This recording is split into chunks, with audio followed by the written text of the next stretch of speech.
If your DStv decoder is stuck on the loading screen, don't worry, it's a common issue and can usually be fixed with a few simple steps. Let's go through them one by one so you can get back to watching your favorite shows. Start by resetting the decoder.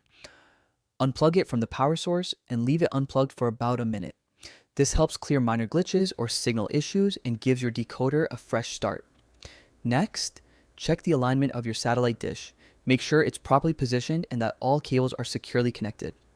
Sometimes bad weather or slight misalignment can cause signal problems, which might be why your decoder is stuck. You can also try a soft reset.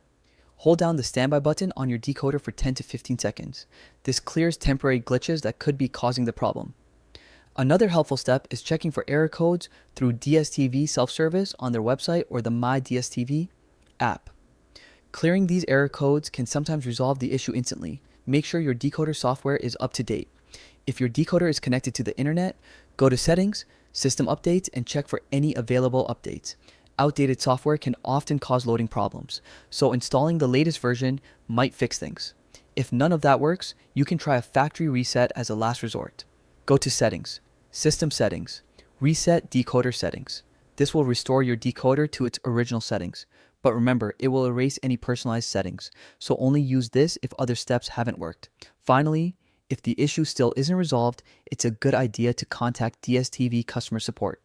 They can check if there's a larger network issue or guide you through more advanced troubleshooting specific to your decoder model.